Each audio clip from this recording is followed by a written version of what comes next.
ሰላም እንደምን አላችሁ ተመልካቾቻችን። በዚህ ሰሞን ያገኘናቸው መረጃዎች ወደ እናንተ እናደርሳለን። ለዚህ ዩቲዩብ ቻናል አዲስ ሆናችሁ ሰብስክራይብ በማድረግ ቤተሰብ ሆኑ። ያላችሁን ሀሳብ አስተያየት በሀሳብ መስጫ ሳጥን ላይ ጻፉልን። ሃፒ በርዝዴይ አዶናይ፣ እንኳን ተወለድክ። ቀሪ ዘመንህ የተባረከ ይሆንልህ። አንተ ክብርን፣ ፍቅር፣ እንክብካቤ ብዙ ነገር ሰጥተኸኛል ህይወት ላይ እና በጣም አመሰግናለሁ። ቴንክ ዩ ሶ ማች። ዛሬ ቀንህ ነው። ከዚህ በላይ ከፍ የምትልበት ቀን ይሁንልህ፣ ጊዜ ይሁንልህ እና ሃፒ በርዝዴይ፣ እንኳን ተወለድክ። ፍቅር ሲያሰኝ ትዝ ሲለኝ ስሜቱ፣ ቆይ ለምን አስፈለገ ማስመሰል መዋሸቱ? ሰው ድሮሽ እንደሌለው ለይምሰል መታየቱ፣ ማስረዳት መንገድ ስቺ ሁሉንም በሰዓቱ። ፍቅር ሲያሰኝ ትዝ ሲለኝ ስሜቱ፣ ቆይ ለምን አስፈለገ ማስመሰል መዋሸቱ?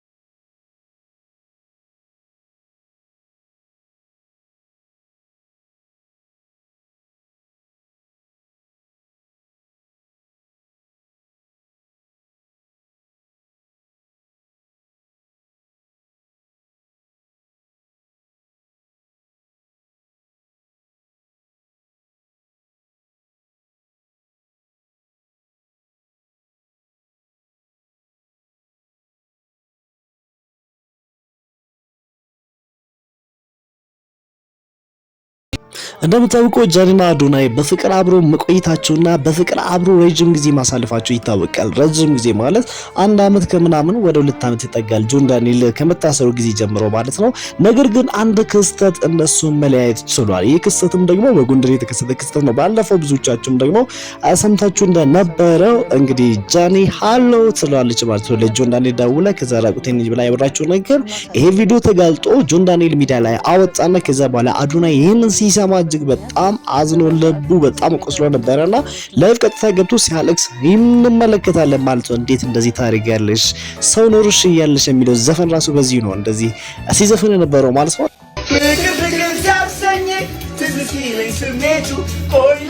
እንግዲህ ከዛ በኋላ ግን ምንም ነገር ስለሷ ተናግሮ አያውቅም ማለት ነው። እሷ ግን በጣም በጸጸት መታ እንኳን ሃፒ በርዝዴይ ብላው ነበር እንኳን ተወለድክ እያለችው ከዚህ በፊት ለተከሰተው ነገር በጣም ይቅርታ ይላለው። ህዝቦች፣ ቤተሰቦች፣ እኔ የምትወዱኝ የምትከተሉኝ በሙሉ ይቅርታ ጠይቃችኋለሁ። ከዚህ በኋላ በእንደዚህ አይነት በጥፎ ስራ እኔን አታገኙኝም። በትልቅ ስራዎች ነው የምታገኙኝ።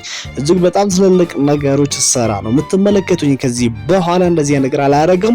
የአዶናይ ተከታዮች ወዳጆች የሆናችሁ በሙሉ ደግሞ ይቅርታ ጠይቃችኋለሁ። ይቅርታዬ ባላችሁበት በሙሉ ይድረሳችሁ። እሷ ይህንን ትበል እንጂ አዶናይ እስካሁን በዚህ ጉዳይ ምንም አይነት ምላሽ አልሰጠም። ብዙ ሰዎች መንገድ ላይ በሚሄድበት ጊዜ ማለትም በእግረ መንገዱ ሰዎች እሷ ሲጠይቁት ስራ ቦታ ነች ይላቸዋል። ብዙ ጊዜ ጃኒ ታለች፣ ጃኒ ካንተ ጋር ስትሆን ታምራላችሁ፣ ጃኒ አብራችሁ ብትሆኑ ምናምን የሚሉ ሰዎች ሐሳባቸው ሲያረሱ ራሱ አዶናይ ግን ባልሰማ ያልፋል። ወይም ደግሞ እሷ ስራ ቦታ ነች ይችላል። ስለሷ ምንም መጥፎ ነገርም ጥሩ ነገርም አይናገርም። ስለሷ መናገር አልፈለገም።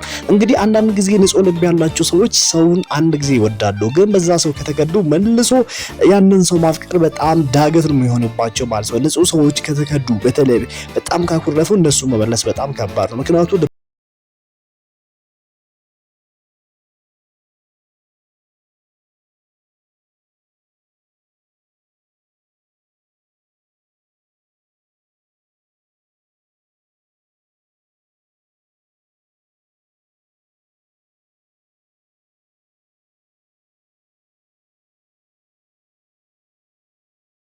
ከቺቲንግ ጋር አይተማመስም። ምክንያቱም እዛ ሄዳ እንደዚህ ያለ ስለመስጠራው ማጋለጧ ማለት እንደገና ልቧ ውስጥ አለ ማለት ነው ያጁን የሚባል ልጅ እስካሁን እና ይሄ ደግሞ አንድ ወንድ አንድን ሴት አፍቅሮ ያቺ ሴት ከሌላ ወንድ ጋር የምትልከሰከስ ወይ ደግሞ ሌላ መጥፎ ነገር የምታወራ መስጠር የምታወጣ ከሆነ በዛ ለሚያፈቅራት ወንድ አሁንም ታማኝ አይደለችም ማለት ነው። ስለዚህ ያ ሰው ደግሞ ይጎዳል።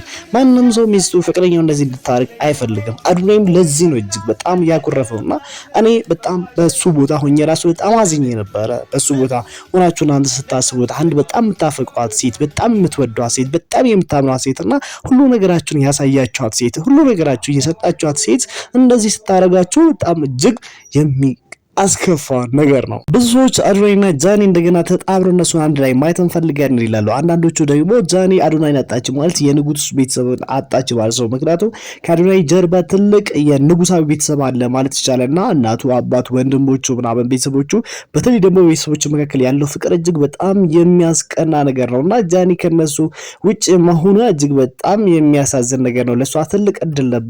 በዚህ ንጉሳዊ ቤተሰብ ውስጥ ገብታ ለሷ ትልቅ ክብር ነበር። ይሄ ከዚህ መውጣት ግን እጅግ በጣም የሚያሳዝን ነገር ነው። ትልቅ እድል ያጣችው ጃኒ ትክክል አላደረገችም። አሁንም በዚህም በዛም ብላ ግን እንደምንም ከሱ ጋር መታረቅ አለባት የሚለው አሉ። አዶናይ ግን በዚህ ጉዳይ አሁንም ምንም መልስ አልሰጠም። ልደቱን ከጓደኞቹ፣ በቤተሰቦቹ፣ በእህቶቹ፣ በወንድሞቹ ተከበው ሲያከብር እንመለከታለን። በልደቱ ላይም ደግሞ እጅግ በጣም ትልልቅ ጊፍቶች ሲሰጡት ነበረ። ብዙ ሰዎች ደግሞ መልካም ምኞታቸውን ሲገልጹ እንደጥፍን የውጭ ሀገር ቭሎገሮች ወይ ደግሞ ዩቲዩበሮች፣ ኮንቴንት ክሬተሮች ከአፍሪካ ሀገራትና እሱን የሚያውቁት በሙሉ ጥሩ ምኞትን ሲመኙለት ነበር። አዶናይ ይሄ ማለት ምን ያህል አድማሱ እጅግ በጣም ሰፊ እንደሆነ የሚያሳይ ነው።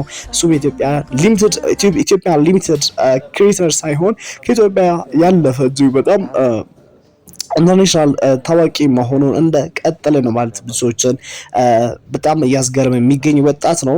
ሌላው አንድ ትልቅ ተሰጥኦ ምንድነው ከደግነቱ ከጥሩ ልብ ስላለው ብቻም ሳይሆን ሌላ ጥሩ ነገሩ ምንድነው እንግሊዝኛ እጅግ በጣም አቀላጥፎ መናገሩ። ከኢንተርናሽናል ከሚመጡ ሰዎች ከዓለም አቀፍ ከተለያዩ ቦታዎች ለሚመጡ ከዩሮፕ፣ ከአሜሪካን፣ ከዌስተርን ሀገራት ለሚመጡ እንግዶች እጅግ በጣም በቀላሉ ለመተዋወቅ ራሱን ለማስተዋወቅ ለሱ እጅግ በጣም ቀላል ነው።